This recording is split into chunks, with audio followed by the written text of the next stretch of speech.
simply introduce yourself and start at the very beginning, what year it was, and why you went vegan, how you got into it, and then what happened and why you quit.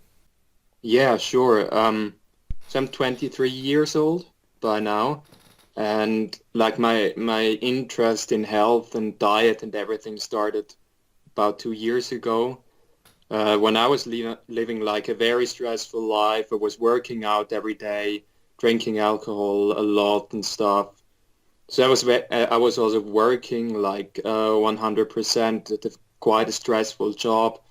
So at some point it just all got too much, I think, and my body started not working. Like my body stopped working properly, and I got these pains, these joint pains, and I was always tired. And then I went to see some doctors, and they took some tests and were like, "Yeah, we can't find anything. We can't do anything to help you. Let's just call it fibromyalgia then."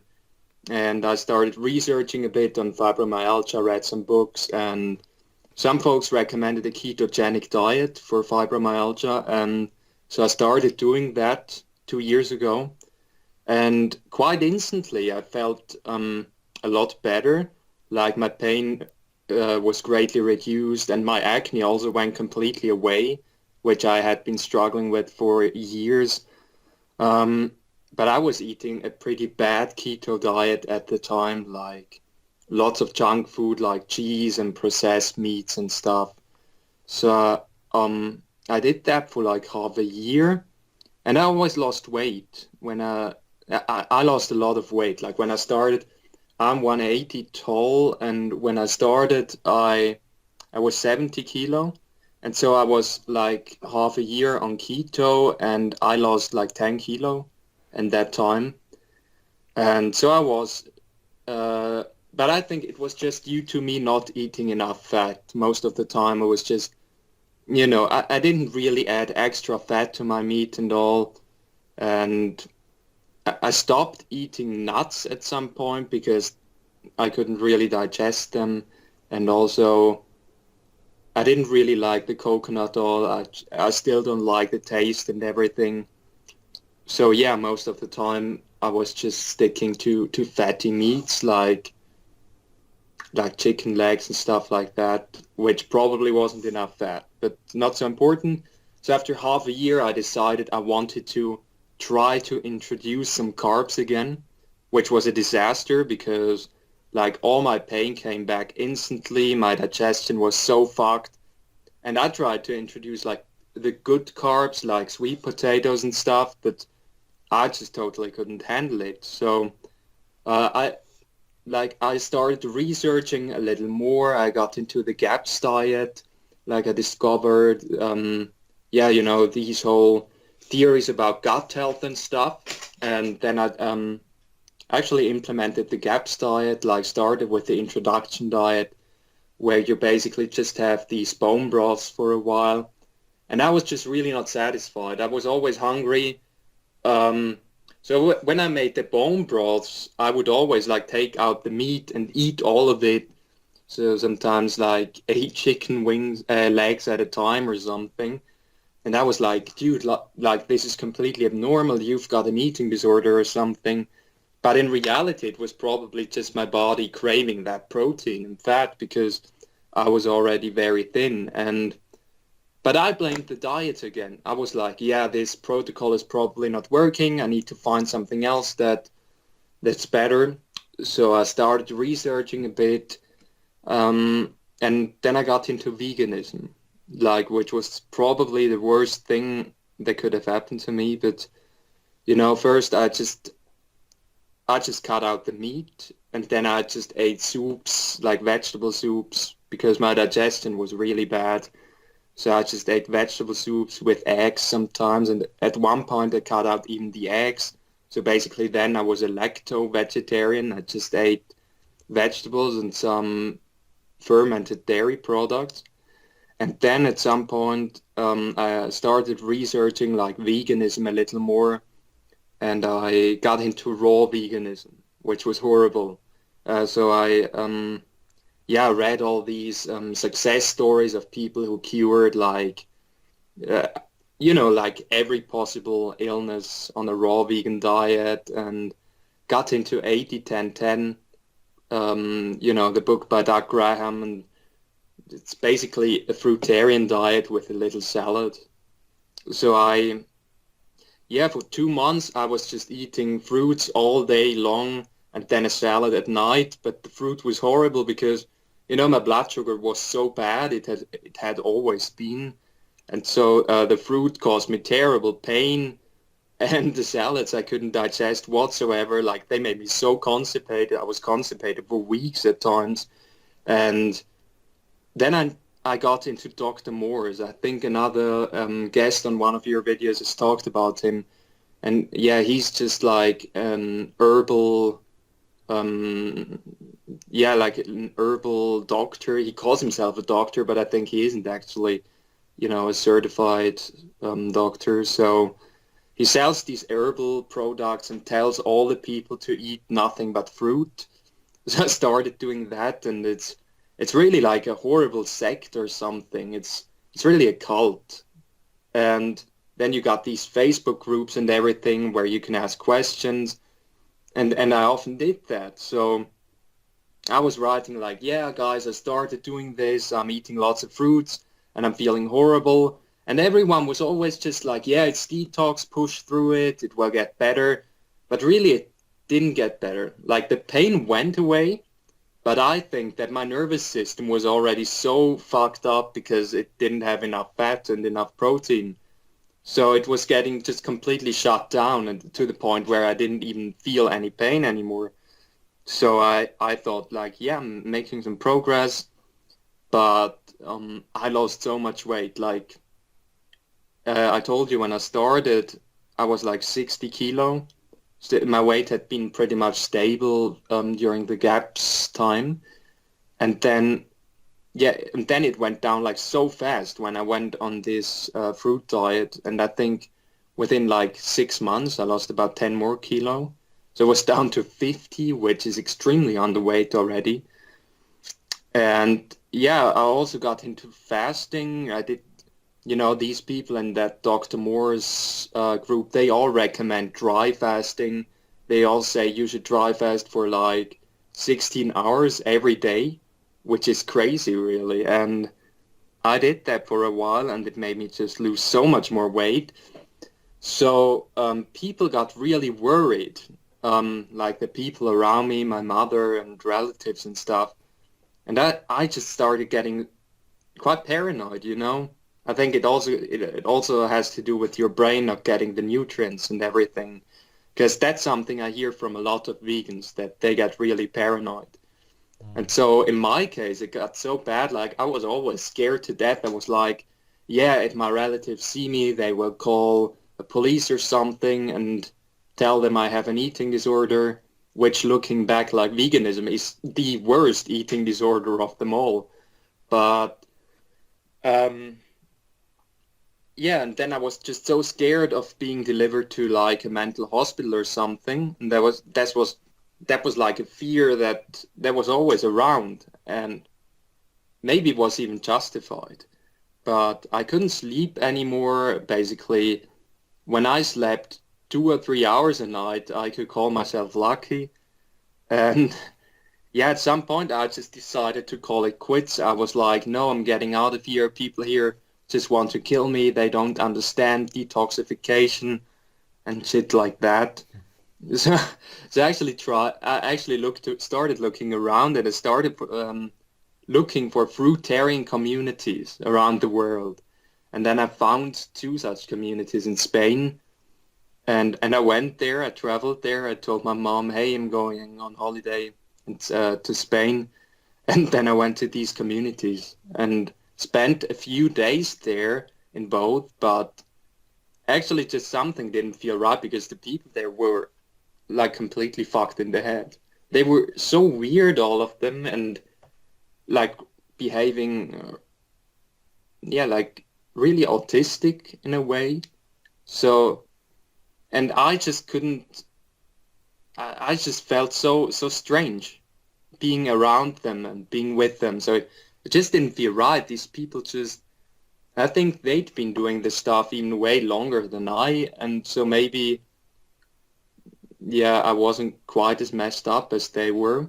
But long story short, I went back home and decided to like live a normal life while being a raw vegan, um, which didn't work, of course, because I couldn't find a job given how skinny I was, and still all the relatives and such were still extremely worried about me. And then like a month later, I like lost more and more weight.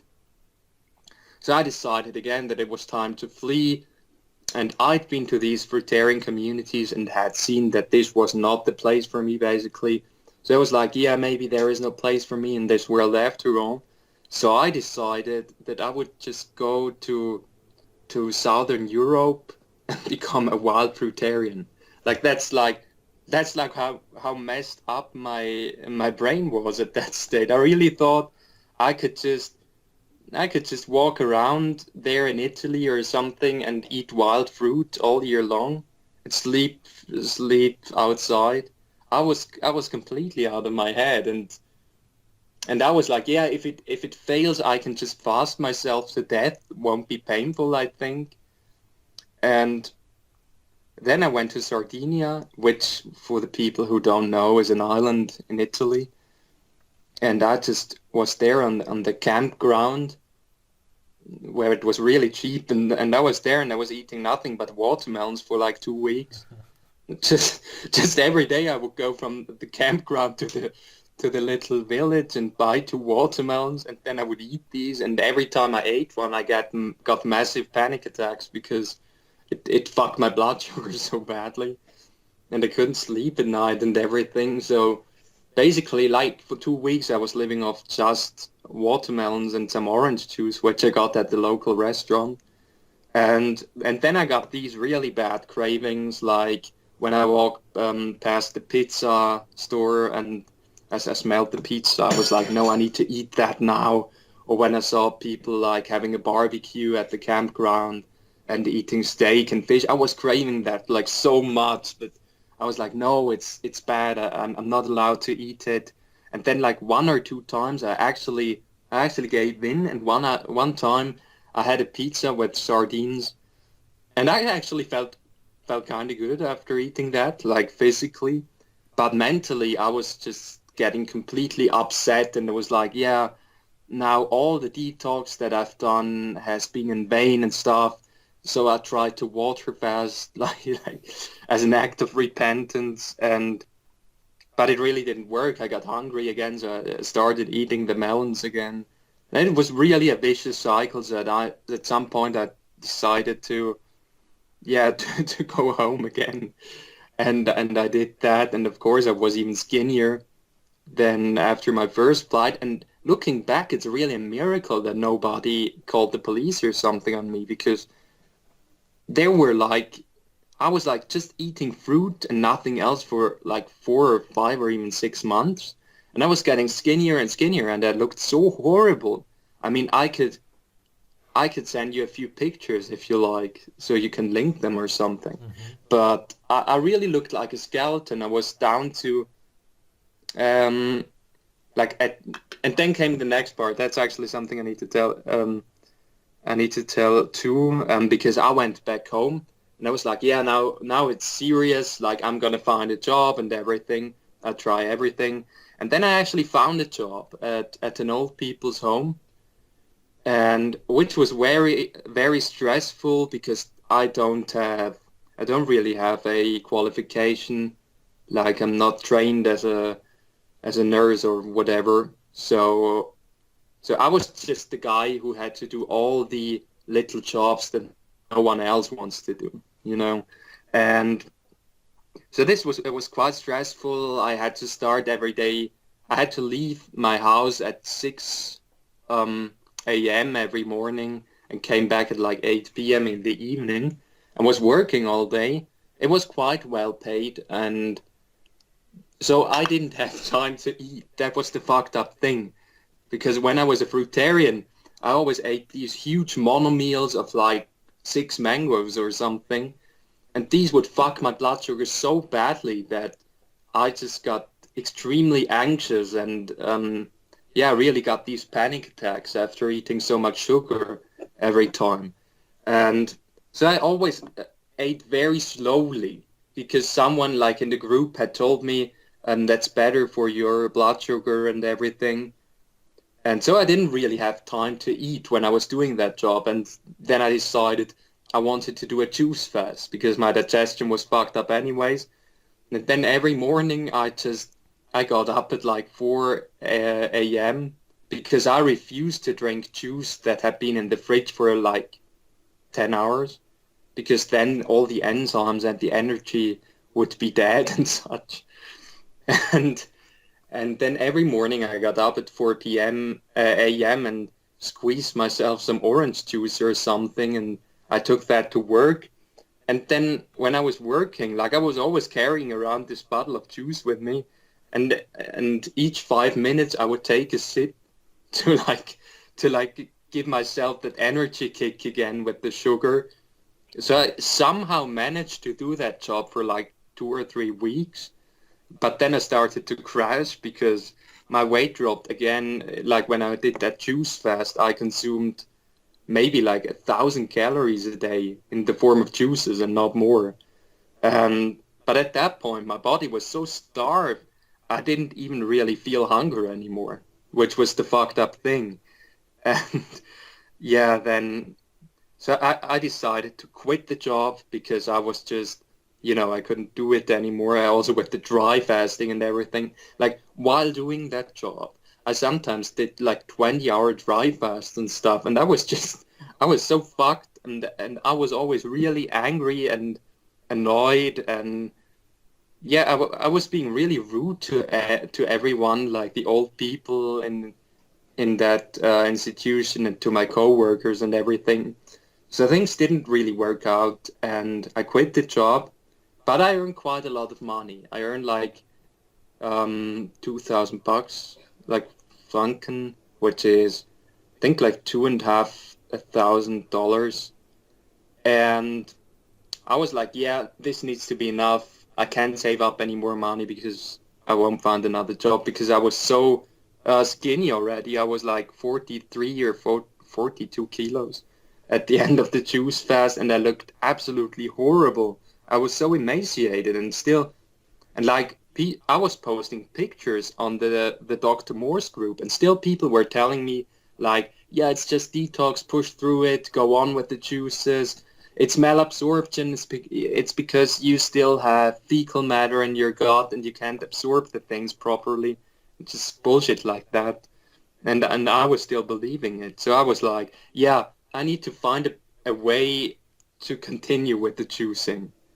And at home, my mom was getting really worried because I was so skinny and I was basically not eating anymore. I was just drinking juices all day long.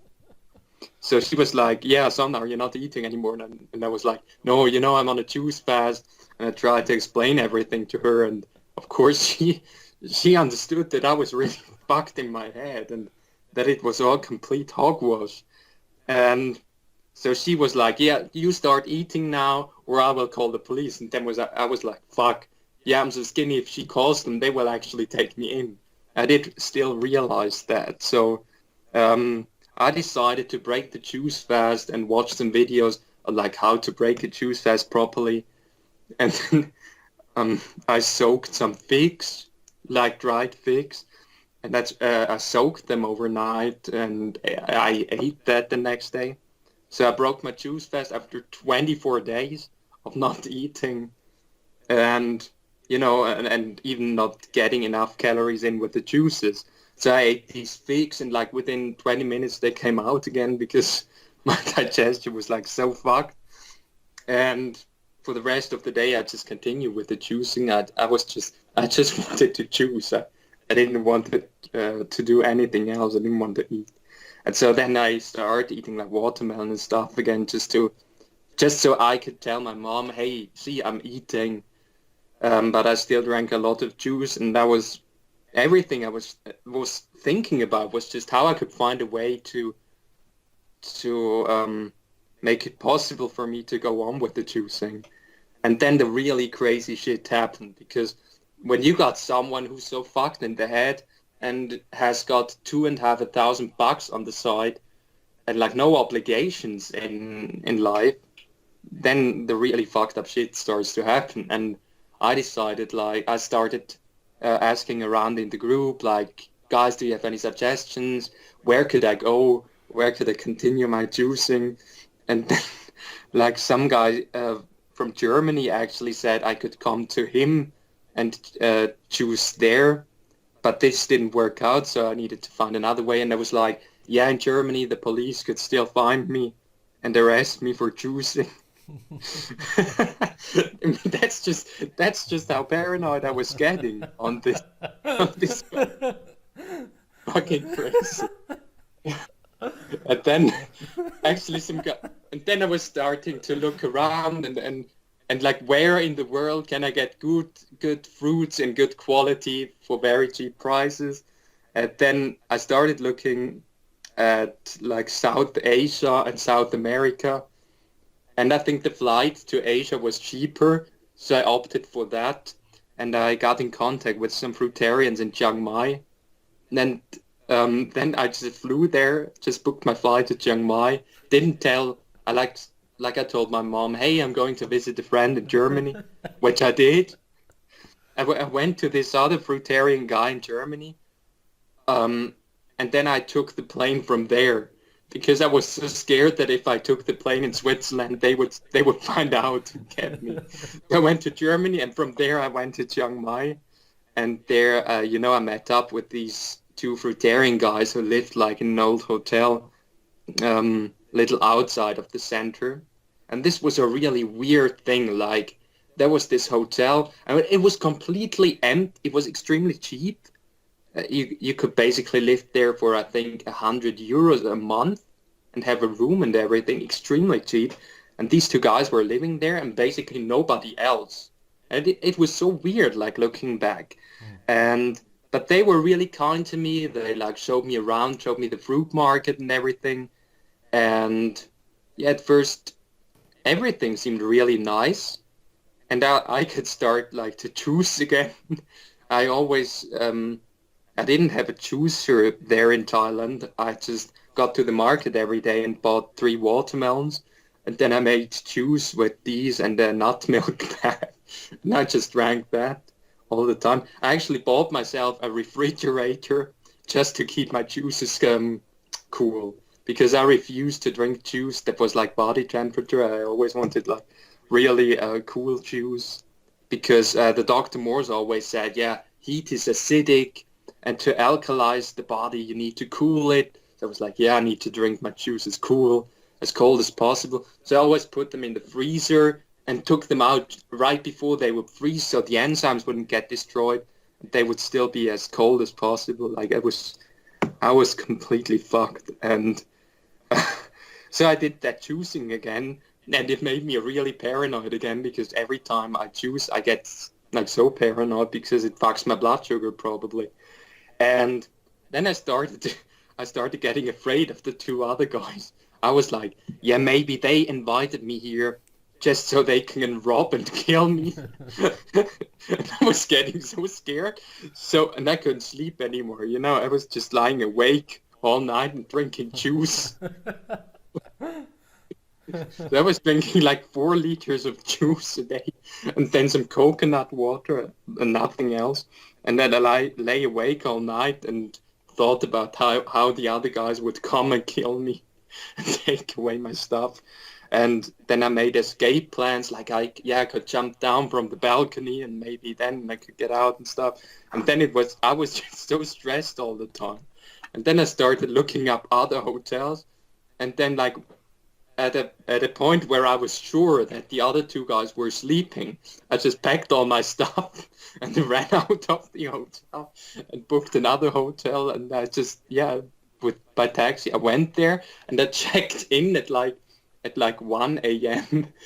And the hotel people were just looking at me like I was completely crazy, which I was. And so, yeah, the 2 fruitarians didn't know where I was, and I felt kind of safe. So I was at that other hotel, which was way more expensive, but still, I didn't care anymore. I just cared about my juices and my fruits. And so I was there and I was feeling kind of secure because, the hotel was more expensive. It felt a little more guarded. And so I was there and started doing juices again. And I also ate some fruit, which I could get for free at the hotel. Mm. Like in the morning, they always had some papaya and I could eat that for free. So I got it. And then, yeah, things were kind of calming down. Like every day I went to the market, bought fruit, ate the fruit or made juice, and that was basically my life. And then at some point something bad happened, and that triggered my paranoia big time again. Because I was driving to the market, they had like these really old bicycles at the hotel that you could rent. And they were completely shitty. Like they didn't have any gears, you could hardly use the brakes, like completely fucked bicycles. And I always used these to make my shoppings. And so when I came back from the market, um, I actually crashed with a Thai woman on a motorcycle. And I was like my backpack was really heavy. I was carrying around like 3 watermelons and some coconuts or something. And she didn't see me, and so we crashed. And in Thailand, nobody is wearing helmets when they're riding motorbikes. So there was this woman on the bike with no helmet. And the bad thing is, she was actually um, like her daughter was with her, and she was carrying that daughter like a girl who was maybe 3 years old, and she was carrying the daughter like on her arm, and with the other arm she was steering, and so we crashed, and the daughter just flew through the air and crashed on the concrete, and the Thai woman as well, and me as well, and, and blood everywhere and stuff. It was horrible, and I wasn't very severely injured. I just had some flesh wounds, but yeah, nothing too dangerous. And the woman also wasn't hurt too badly. But the problem is that the girl it's not fun. No, it's really not funny. But the girl really crashed on her head, so she had like a big wound in her head, and it looked really horrible. And like she didn't even cry anymore. She was just like completely scared. And so that Thai woman was like, "Yeah, I need to pay her. I can't remember, but it was quite a lot. I need to pay her that amount of money, or she will call the police." And I was like, "Yeah, fuck. If the police comes, I'm fucked because I don't speak Thai, and then they will think it's my fault, the accident, and then they will take me to jail, and in jail I can choose, and then I will die." So that was really like my main fear that I wouldn't even, at that point, I didn't even care if they would send me to jail as long as there was fruit. I was just worried about that.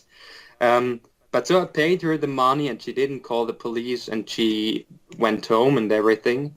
And I guess like everything would have been fine at that point.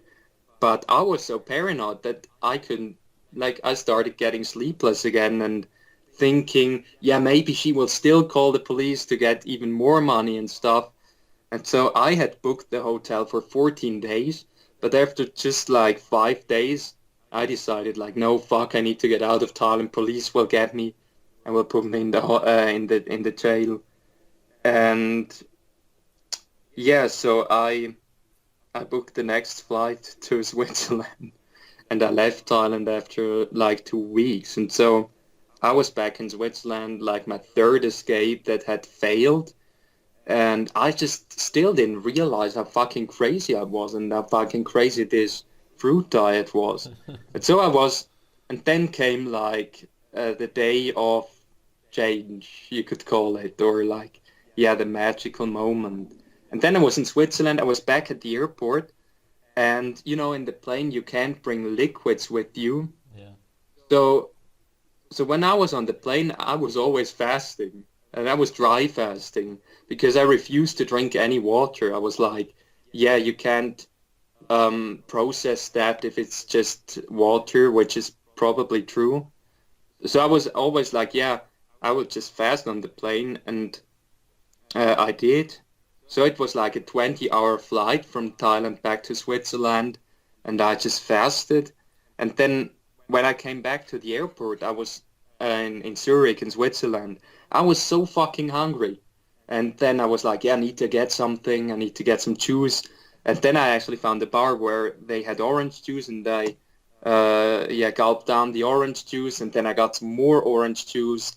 It was fresh pressed, but still, it had that really weird aftertaste. Like I think they had used some chemicals on the peel, so it was really bitter.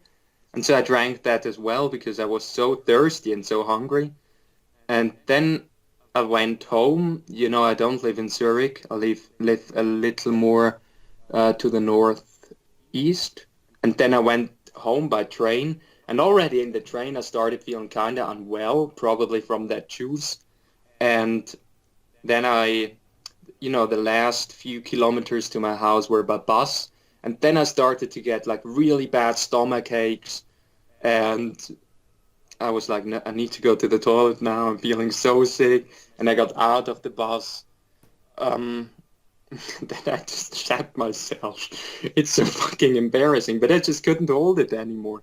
And then I went to a near restaurant and was like, hey, can I use your toilet real quick? And I just didn't make it to the toilet. Like it just came out. It was so fucking embarrassing. And um, then I had to walk home and I just felt like dying. And yeah, but actually, when I was home, I still felt like, yeah, fruit is the only physiological nutrition for humans. We are frugivores and we need that to detoxify and everything. So I was basically still on this fucked path. And, in Thailand, I had started making videos, like vlog videos, where I talked about my traveling and about detoxification and fruitarianism and stupid things. And people in that Dr. Moore's group really liked these videos.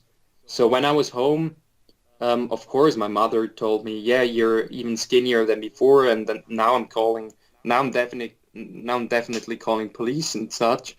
And I was like, "Yeah, fuck, I can't escape anymore because I didn't have any money left." So I made a video, like a call for help. And I was like, yeah, people, please help me. I do nothing wrong. I just want to eat fruit and juice. And my mom wants to send me to a clinic. Please help me. And then some people, I think, started to realize that I was pretty fucked. And also people that had supported me before. And then one guy actually, and there were a lot of, like hate comments, of course. And some people just said like, yeah, dude, start eating meat again. You're starving. And I was just blocking all of these people. And then one guy actually wrote, um, check out a YouTuber called Sverige. And, because he didn't mention anything about meat in the comment, I actually got kind of curious. So I actually went to YouTube and watched some of your videos. And I was like, yeah, fuck. This dude actually seems to have got it right. Like maybe I was wrong all along. So it really started to change my mind. And then I was like, yeah, I'm fucked. If I go on with the fruit protocol and everything, I will die anyways. So I might as well try eating meat again. And so yeah, so like the next day I just went to the steakhouse and ordered 3 ribeyes and ate that. And I felt so much better after that. And yeah, I think that pretty much saved my life, like the guy who mentioned you in the comments, because then I really started getting into animal products again, ate lots of dairy and eggs and meat. And so I think it's now been a month or so, and I'm still really fucked, like physically and mentally, but I'm feeling a lot better, and I've gained back like 15 kilograms in 3 weeks, which is a real lot. So of course I was really happy about that. My family members and everyone, they were also seeing, yeah, he's doing something different now. and it seems to be working. So yeah, Do you that's great. remember which video of mine you watched? I don't know what the first one was. Okay. Um, but I think I'd seen one of your videos like a few months before. Like I think it was the one on salt. Mm-hmm. Okay. Uh, just that one, but I didn't really like watch any more of them. Yeah.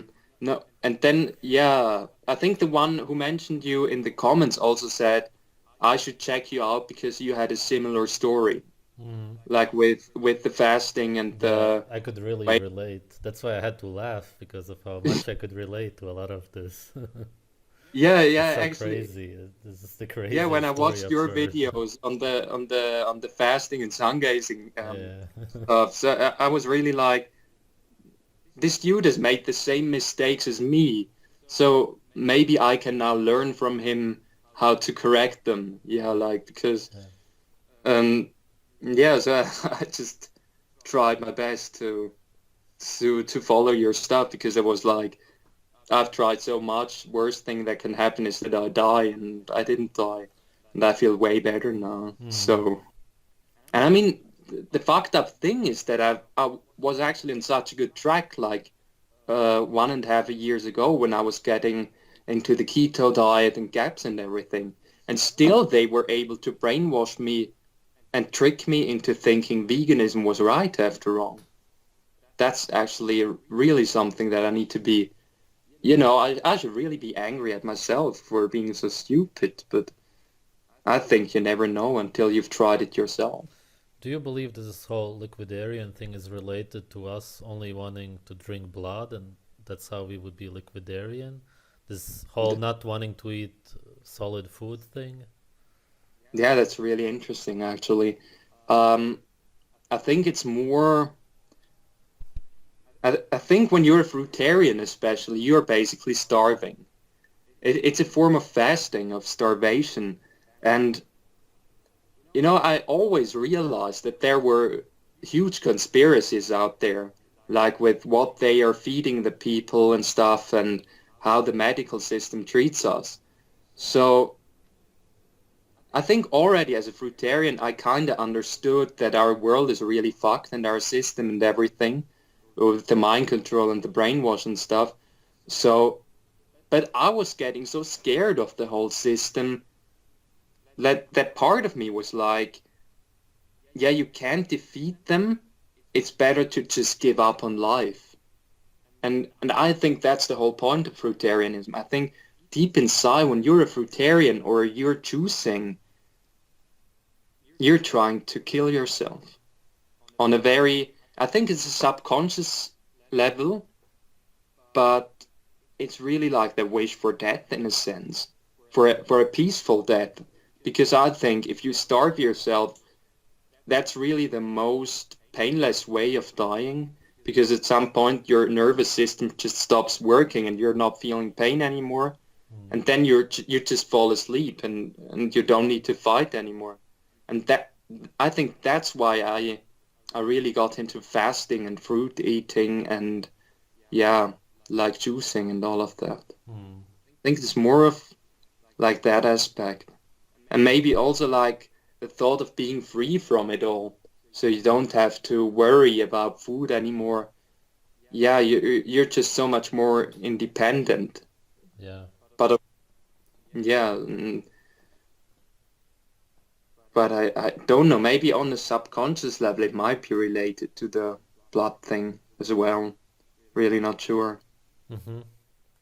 What do you believe is the future of veganism? Hard to tell. Um, I think right now it seems like it's getting more popular. Like I see it in our town, there are new vegan shops popping up like every week almost. Okay. And it seems to be like kind of trendy, but yeah, it's hard to say because I think we need more people like you who spread awareness on how dangerous it actually is. Because people are just buying into it. Many are doing it for the ethical reasons also, Mm. which I never did. But I think most vegans are actually just doing it for the animals and such. So it's kind of dangerous because they don't research the whole physiological side. They think of veganism more as a moral Yeah. thing than as a health thing. So they don't even think that there could be health complications, I think. Mm. And yeah, but maybe like, or I hope that in the future people will just realize what it does to your body. Also, one last thing I wanted to add about fruitarianism. I think the point is with fruitarianism, when you compare it to like the normal veganism, where you eat like the stupid soy products and shit, I think like this your standard vegan diet with grains and tofu and soybeans and shit like that is more dangerous than fruitarianism. Because on a normal vegan diet, so to speak, you both starve yourself because obviously you can't absorb the proteins from tofu and stuff and all the nutrients. And but you also like um, toxify or you also take in so many toxins like with the grains and everything. And when you're a fruitarian, you basically just starve yourself, but don't take in a lot of toxic stuff. You know what I mean? Mm. Like it's basically just starvation, whereas regular veganism is starvation plus toxification. Right. Yeah. So I think it's less dangerous, but still very dangerous. I Yeah. would say it's more dangerous because they don't get a lot of nutrients, B12, vitamin A, vitamin D, blah blah blah, and they don't notice it for a longer time because they do get something out of it, so they can starve themselves for a bit longer than fruitarians. But they end up even worse because they don't notice that they starve themselves. Fruitarians notice it much quicker. Yeah, because you will lose the weight quicker. Yeah. Yeah, yeah, that's probably true. Mm. And I think it might be even beneficial for like a very short period of time, like to go on a fruit fast or something as it, but only assuming you have a healthy weight, like you're overweight or something. Like one guy actually told me that people like in the north, the Eskimos or something, in the winter they eat only meat and fish and stuff, and in summer they eat mainly fruit, berries and such. Haven't heard of So I that. was, yeah, Okay. maybe, yeah, I was just thinking maybe they were like building up in the winter and then detoxifying in the summer, but I'm really not sure about that anymore. Do I you just still have the YouTube channel and the videos from Thailand? no, No? I actually deleted all of them. Uh, I would like to see I was, them. yeah, maybe I can find one that I still have on my iPad and something or something. Uh, But yeah, when I look at them, I'm just like, yeah, that was so crazy. yeah, okay. I'm just glad that I somehow managed to come back without being sent to an institution or anything. Yeah, And I man. think it was really extremely close. Yeah, for Uh, sure. yeah, and because there they actually kill you, and I knew that back then when I was a fruitarian already, because yeah, and so that's why I was getting so scared. Mm. Yeah. Yeah. I mean, looking back, my fear and paranoia was actually kind of justified. Mm. When I was really underweight, they kept taking my blood in the hospital all the time. They just kept taking it. They were just killing me, literally, and they don't even realize it. Yeah, For tests, supposedly, but how many tests do you need? You just take blood all the time, just so much. yeah, sure.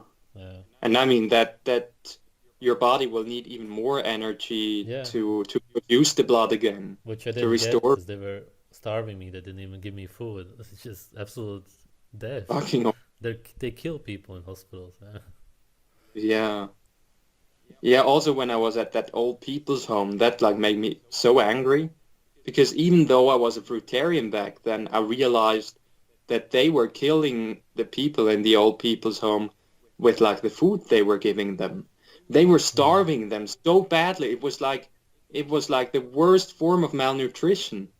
They gave them basically nothing, like extremely small portions, and the stuff was like shit. I mean, for dinner they usually had like one slice of ham and a very little piece of bread with that, and then a cup of coffee, and that was it. Yeah. Like horrible stuff. And these old people were all so emaciated, really. And I feel like they do this on purpose, so they starve them, and they will be easier to take care of because they will basically just lie in bed when they are so starved, you know. Mm. And the people at the place will have less work to do. Also, when they starve them like that, they will die earlier. Yeah. So the government needs to pay the institution less money. It all makes sense. It's Of really course. horrible. Yeah. And I think that's also the point with these, anorexia clinics. I think they are actually trying to kill the people Yeah. there. 100%. So Yeah. so so the government won't have to use any money on them again because, if they probably are like, yeah, these people with anorexia, they are all like mentally ill. And when they put you like at a clinic for mentally ill people, they got to keep you there for 10, 20 years. And that costs a lot of money. Mm. I mean, they prefer to kill you as quickly as possible. They only give Just, them synthetic liquid stuff, or they give them food that absolutely unnatural that nobody would want to eat anyway. So these people who already have an eating disorder just can't eat all the shit. The only thing that would yeah, heal them would be natural food. So it's just impossible for them to eat that because their body is saying no. So it's fucking ridiculous. uh, It's it's really horrible. And when you start seeing all of these things, and I saw through most of these things, these conspiracy things already as a vegan, and it scared me just so much. And it was like, yeah, I can't do anything. I just need to starve myself to death because there's no way of escaping them. And sometimes even now I feel that way. I feel like the whole society, the whole system is just so fucked up that it's really hard to protect yourself from it. Also, like with the Wi-Fi, I think Wi-Fi is so underestimated. I think it's so much more dangerous than people think. And in today's world, there's really no way you can protect yourself from mm, it. I mean, in every bus, in every restaurant, you have it. true. And so it's really like they're literally trying to kill us. And then you just start getting desperate and, yeah, like questioning it all. Is there even a point in trying to save our lives and save our health? All right, man. Thanks for sharing this crazy journey. Yeah, thanks for having me. Yeah. Um, yeah, I hope it might maybe prevent some people from making these same mistakes. But Mm. yeah, because there's really a lot that I did wrong.